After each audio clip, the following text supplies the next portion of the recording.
Өмнөх хичээлээрээ бид булчингийн эдийн доторх кальцийн ион өндөр концентрацтай байвал тэдгээр ионууд тропоны уурагтай нэгдэж түүний хэлбэрийг өөрчилсөний улмаас тропомиоз нь замаас гарч миозны толгойнууд актины утаслагийг даган шилжих замаар булчингийн агшилт үүсдэг тухай үзсэн билээ. Кальцийн концентрац их байх буюу кальцийн ионы концентрац өндөр хэмжээнд байхад булчинд агшилт явагддаг. Харин кальцийн ионы концентрац бага байвал тропонын уургууд үндсэн орон зайн бүтэцтэй орж тропомиоз нь миозны толгойн замаас татснаар булчинд агшилт үүсдэггүй байна. Тэгэхээр кальцийн ионы концентрац их байвал булчин агшин, бага байвал булчин суларна гэд бичье. Дараагийн гарч ирэх асуулт бол мэдээж бидний кальцийн концентрац өндөр үед агших эсвэл концентрац нь бага үед амрах ёстой гэдгийг булчин яаж зохицуулдаг вэ? Үгүй ээ. Үүнийг мэдрэлийн систем хэрхэн зохицуулдаг вэ гэж асуувал дээр юм байна. Мэдрэлийн тогтолцоо нь кальцийн концентрацийг ихсгэн агших эсвэл багасган сулрах гэдгийг булчинд хэрхэн мэдүүлдэг вэ? Үүнийг ойлгохын тулд мэдрэлийн эсийн талаар үзснээ эргэн санацгаая. За, мэдрэлийн эс буюу нейрон нь урт баган сертэнтэй. За, үүний урт сертэн буюу аксоны төгсгөлийн уулзварыг зуръя. Өөр нэг мэдрэлийн эсийн сертэнтэй синапсаар холбогдохын оронд булчингийн эстэй синапсаар холбогдлоо гэж үзье. Та нарын толгойг эргүүлэхгүй тулд одоохон нэршлүүдийг нь бичээдхий. Энэ бол аксон. Бид үүнийг аксоны төгсгөл гэд нэрлэж болно. Энэ бол синапс буюу уулзвар. Мэдрэлийн эсийн бичлэг дээр үзэж байсан нэр томьёогоо сэргээгээтгэе. Энэ зайн синапсын завсар. Энэ бол синапсын өмнөх мэдрэлийн эс. Энэ нь синапсын дараах мэдрэлийн эс. Та нарт тодорхой харагдаж байгаа баха. Гэхдээ энэ удаад энэ эс нь мэдрэлийн эс биш, харин булчингийн эсийн мембран энэ байна. Дараагийн эсвэл тэрний дараагийн видео хичээлээр би та нарт булчингийн эсийн атом бүтцийг дэлгэрэнгүй заах болно. Харин энэ удаад кальцийн ионы концентрац хэрхэн зохицуулагддгийг ойлгуулах хэмжээнд жаахан хураангуй ярилцъя. Булчингийн эсийн мембраныг сарколема гэдэг.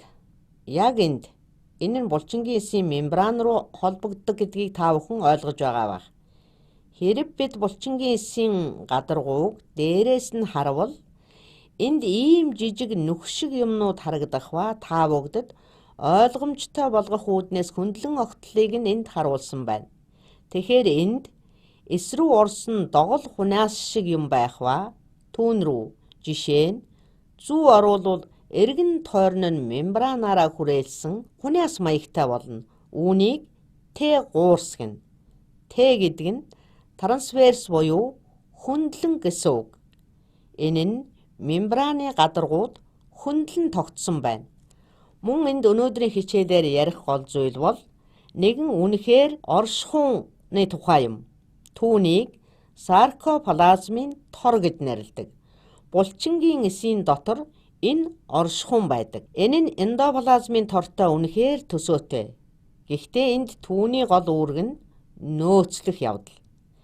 Эндоплазмын тор нь уураг боловсроход оролцож рибосомтой холбогдсон байдаг бол саркоплазмын торын үндсэн үүрэг нь нөөцлөх. Саркоплазмын торын мембран дээр кальцийн ионы шахуургууд байдаг ба эдгээр нь АТФ-А учир шахуургыг ажилдуулахдаа АТФ-г ашигладаг. Тэгэхээр АТФ нь торонд эндээс нь холбогдож мөн магадгүй энд нь кальцийн ион холбогдно.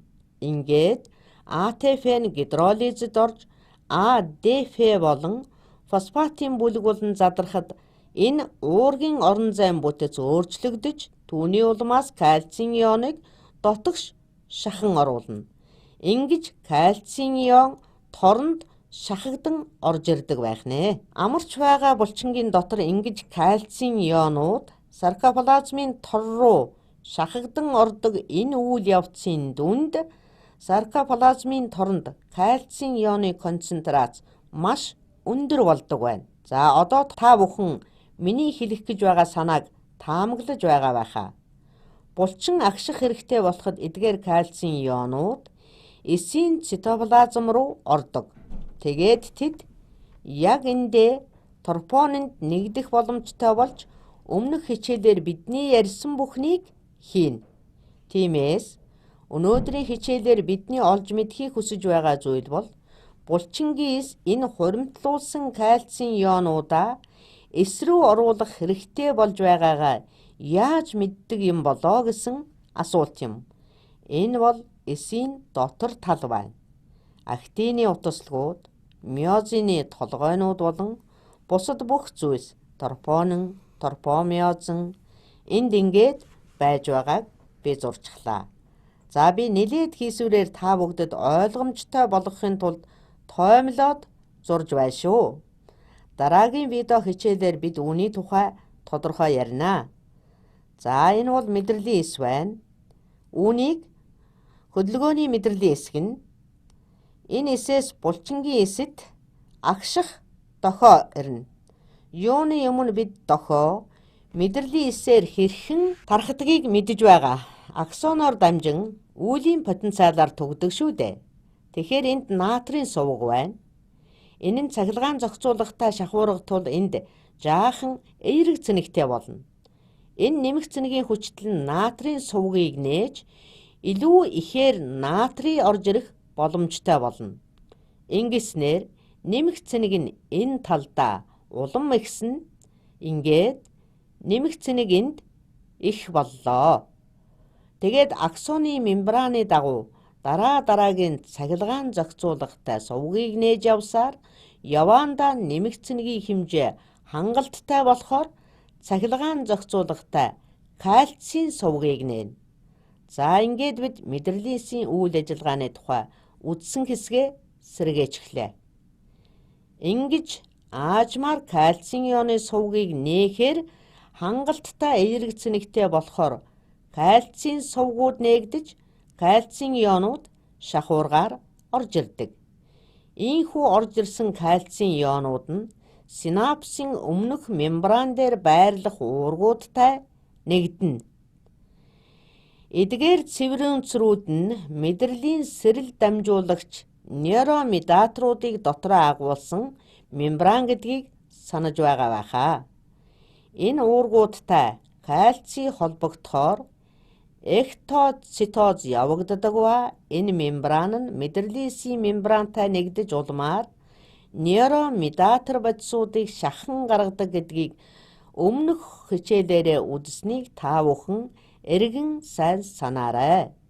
Өмнөх хичээлдээр энэ тухай бид тодорхой тайлбарласан шүү дээ. За ингээд энэ бүх нейромедаторууд маань шахагдан гарлаа. Бид энд мэдрэлийн эс болон булчингийн эсийг холбосон синапсын тухай ярьж байгаа билээ. Нейромедатор нь ацетилхолин юм. Ингээд мэдрэлийн эсийн дендрит дээр болдогтой адил ацетилхолин нь сарколин буюу булчингийн эсийн мембраны хүлээн авууртай холбогдож мэдрэлийн эсийн натрийн сувгийг нээнэ. Булчингийн эс нь мэдрэлийн эсийн нэгэн адил мембраныхаа хоёр талаар цэнэгийн зөрүүтэй байдаг. Ингээд ацетилхолин холбогдохтол натрийн булчингийн эсийн дотор урсаж булчингийн эсэд үүлийн потенциалыг үүсгэдэг. Ингээд энд нэмэх цэнэгийн илүүдэл бий болно. Эдгээр нь босог хүчинд хүрэхээр хангалттай их болох үед цахилгаан зохицуулгатай сувгууд дахин нээгдэж илүү их натрийн ионыг шахаж оруулна. Мөн энд бас калийн шахуургач ажиллана. Ингээд цааш нь гинжин урвал маягаар үргэлжлэн булчингийн эсийн мембраны дагуу хүчтлийн потенциалаар натрийн шахуургууд цааш нээгдсээр байна. Ингэж натрийн нэмэх цэнэгийн хуримтлал дараагийн натрийн шахуургыг нээх замаар үргэлжилж гуурсан хоолой мембранд ч энэ сувг нээгдэнэ. Ингэснээр мэдрэлийн эсээс ирсэн мэдээлэл буюу үүлийн потенциал нэгэн төрлийн химийн дохио болж гуурсанд орж ирж байна. За харин одоо энэ хэсэгт болох үйл явц бол маш сонирхолтой юм. Энэ хэсгийн үйл ажиллагааны судалгаа одоо ч нээлттэй байдаг. Хэрвээ гүнзгийрүүл сонирхмаар байгаа бол би нэмэлт мэдээл өгнө. Энд саркоплазмын торва Т3-ыг холбодог уургийн комплекс байдаг юм. За би энд нэг том хайрцаг шиг юм зураадахъя. Энэ бол уургийн комплекс. Харин би энд хэдэн уургуудын нэрийг онцлон бичье. Тиреоидын, жанктин, калсеквистран, Ренодын уургууд. Эдгээр уургууд нь саркоплазмын торва Т3-с үүр маягаар холбосон уургийн комплексыг бүрдүүлдэг. За би энд болох үйл явцыг ерөнхийд нь тайлбарлах гээд оролдъё. Үүлийн потенциал нь энд хурж ирэхэд түүний эерэг цэнигийн нөлөөгөөр уургуудын комплекс цочирч кальцаа чөлөөлдөг байна. Кальцийн сувгийг нээхээр өдөөдөг уург нь одоогоор Ренодын гэд үзэж байна. За би энд кальцийн сувг нээгдэж байгааг зуръя. Би ягаан өнгө ашиглаад байгаа учраас өнгөө жаахан өөрчлөөд улаанаар зуръя. За ингээд үүлийн потенциал маань энэ хүртэл дамжиж ирээд эргэн тойрноо натрийн нэмэх цэнэгтэй ион оруулан бага зэрэг нэмэх цэнэгтэй болгож үүгээр нь энэ уургийн нууцад хайрцаг цочрон саркоплазмын торын кальцийн сувгийг нээснээр энэ торонд байсан кальцийн ионуудыг чөлөөлдөг байна. Хэрвээ та вебсайтаар хайлт хийгээд үзвэл хүмүүс одоо хүртэл энэ шидэт хайрцаг шиг ионы нэгдэл яг яаж ажилдаг нууцыг нээгээгүй байгааг мэдэж авах болно. За ийхүү кальцийн ионууд саркоплазмын тороос эсийн цитоплазм руу шахагдан гарснаар цааш нь юу болох вэ? Мэдээж кальцийн концентрац ихтэй орчинд кальцийн ионууд тропонин уургатай холбогдно гэж бидний хичээлийн эхэнд ярьсан тэр үйл явц явагдан шүү дээ. Ингэж кальцийн ионтой холбогдсон тропонин нь орон зайн бүтцээ өөрчилж улмаар тропомиозныг миозны актин дээр шилжих замаас чөлөөлөх ба энэ үйл явцдаа АТФ-г ашиглана гэдгийг бид өмнө үзсэн байгаа. Гэхдээ дохио зогсмогц энэ үйлдэл зогсож энэ кальцийн шахуургууд кальцийн ионы концентрацийг дахин бууруулна.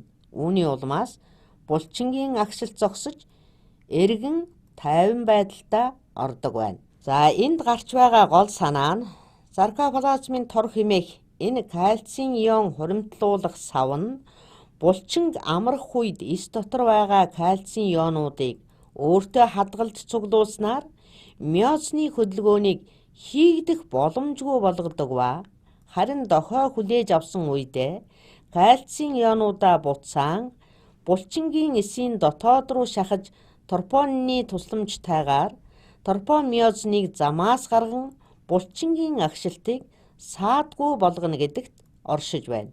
Үнэхээр гайхалтай механизм байгаа биз? Бүрэн сайн судлагдаж нээгдээгүй байгаа нь бүрч гайхалтай. Хэрвээ та биологч болохыг хүсэж байгаа бол энэ сэдв таны судалгааны нэгэн нээлттэй сэдв хэвээр байгааг санаж аваарай. Шинжлэх ухааны судалгааны сонирхол татаж байгаа асуудал нь энэ үйл явц бүрэн тайлагдаж нээгдээгүй гэдгээс гадна энэ үйл явцад оролцох уургуудын үйл ажиллагаа доголдсноор гарч болох өвчин эмгэгийн асуудалч сайн судлагдаагүй байгаад оршиж байгаа юм. Магадгүй энд байгаа уургийн үйл ажиллагааг сайжруулах болон зогсоох боломжтой юм билүү? Хэн мэдлээ. Үеийн потенциалаар кальцийн сувг нээгдснээр чухам юу болдгийг олж тогтоовол мэдээж сайн хэрэг болно л доо. За ерөнхийдөө нэг иймэрхүү байна.